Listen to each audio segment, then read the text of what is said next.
What's up, guys? It's a thing. Randy Blue here, and today we are making coffee rum.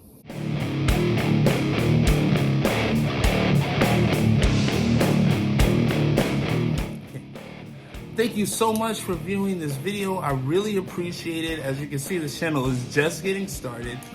But we're gonna do a lot of cool things on this channel. There's a lot of cool content coming your way, so please hit that like button, hit that subscribe button, and hit that share button if anybody's interested in distillations, cooking, cigars, whiskeys, pretty much anything that comes to my mind. But please, thank you so much. Now, let's talk about rum for a second. Rum is basically fermented molasses. All you need to make rum is some sort of molasses-based product, water, and yeast, and you have your rum. Rum is basically a takeoff of, one of the beginning recipes when you just get into distilling. When you start distilling, they say your first mash should be what's called a sugar shine. And what a sugar shine is sugar, water, and yeast. And it's a quick win. It's a way to sort of see what the process is like, see what the fermentation process is like, and hypothetically takes you towards distilling, and you get a spirit. Rum is a sugar shine. This is sugar, water, and yeast. However, we added some different flavors to it and added some character to it. But the cool thing about rums also is that it's super simple, super easy. You don't have to cook anything. All you need to do is mix everything in a bucket and let it ferment. And it's a fast ferment at that. The full recipe is in the description below, and if YouTube starts cooperating with me, there'll also be some links to get some of the supplies I'll be using during this process.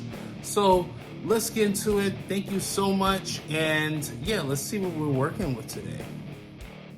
Okay, so right here we have some blackstrap molasses, unsulfured, and it's sitting in some heated up water. So I have this on the stovetop in some water, and it helps with the viscosity of the molasses. It's pretty thick, so this is going to help it pour out a little bit better. So I'm just going to heat that water up a little bit and make sure it can move a little bit better.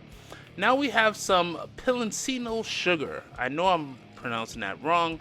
This adds an awesome flavor to your rum, and there's also molasses in this sugar. It's a really good sugar to use if you're making rums.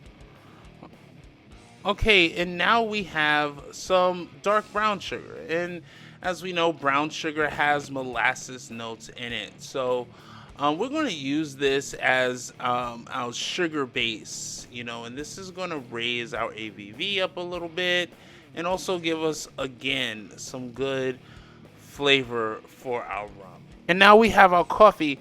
I like to use this Carib coffee. Love the flavor. You get some good coconut notes out of this as well.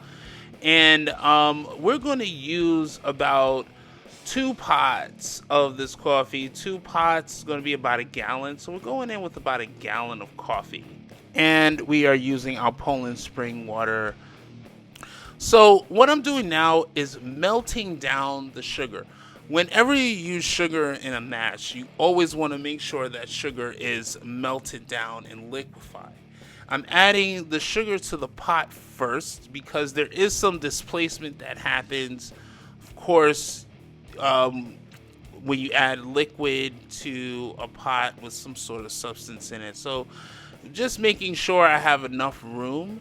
And as you can see, this is about 1 gallon pot, but I ended up adding like 3/4 of a gallon of water to this pot. So we're just going to let this boil and melt, and we're going to melt that sugar. Now, that Panela sugar, understand, is just a thick, hard brick of sugar. So you really have to melt that down. So you want to boil this for a while to get that sugar nice and melted. Again, you want this liquefied.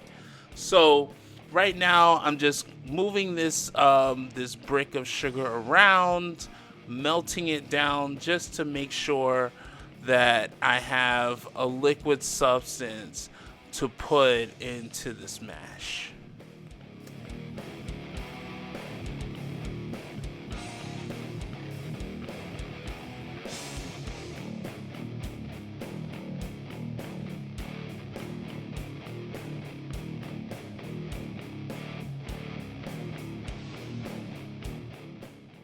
Okay, so now we're at the bucket, and like I said, you can just mix all of this in the fermenter itself. So I have my bucket. It's been sanitized. You see, it's totally clean. And what I'm going to do now is add that molasses. And as you can see, I know you can't get it from the camera angle here, but it's just pouring out, and that's because I had it sitting in that heated water. And look how viscous that is. That is just a sliding out of that bottle.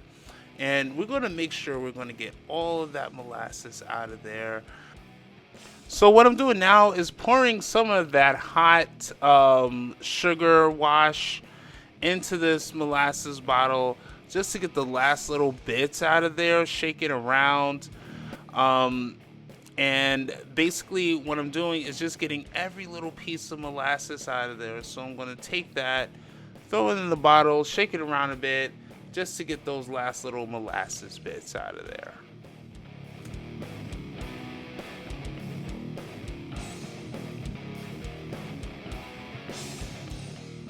So now I'm just pouring that hot sugar wash into the bucket as well. And yeah. And basically understand what we're making here. We're making just a sweet coffee. Think of it like that. We're making a coffee with some sugar. And that's the best way to think about this recipe. And now we're just pouring in our gallon of coffee. And, you know, my coffee maker makes about a half gallon per pot. So this is about a gallon of coffee that's going into the mash bucket. And there's the stick. And what are we doing? We are now stirring, you know, and mashing in. That's what we do. We stir, stir, stir, stir, stir. So we're just going to stir all of that up just to get all of that stuff integrated. I put a little leavings that was left in the coffee pot in there. And now from here, we're going to add our water, and we're just going to fill up this bucket now with spring water just to get it up to this is a 5-gallon mash. So we're going to get it up to about 5 gallons, 5 to 6 gallons or so. So that's what I'm doing now. And of course, we're stirring, stirring, stirring, stirring, stirring, just integrating everything. We want everything spread out. So just keep stirring.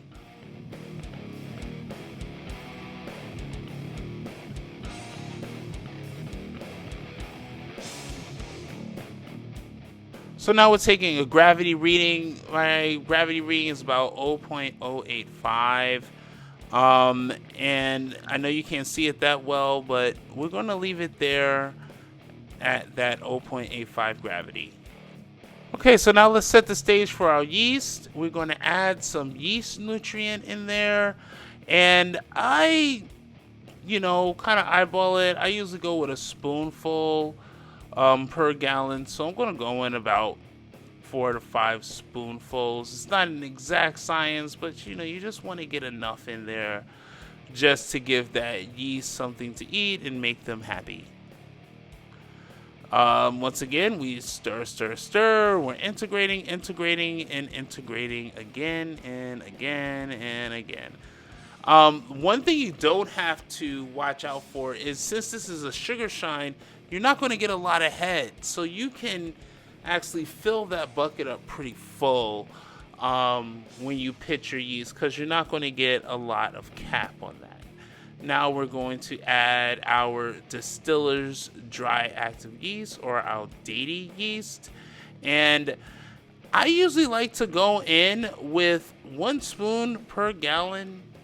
Really, you only need 2, but I say, hey, why not? It's an overpitch. Doesn't matter. Doesn't change things too much. So I went in with about 5 spoons of this DADY yeast. And yeah, stir that in. And again, you can decide, and I think I said this in the last video, some of you just sprinkle it on top and let it go. I like to stir it in, it makes more sense. And you know, that's the mash, guys. You know, close that bucket up and add your bubbler to it, and you're ready to go. So this mash should take about 5 days to work off, and then you'll be able to send this off to the Liquor Wizard. Please let us know if you try it out, what your results were. Love to know what you think of this recipe, what you think of the video. Thank you so much for viewing, and yeah, it's the thing. Enjoy it, guys.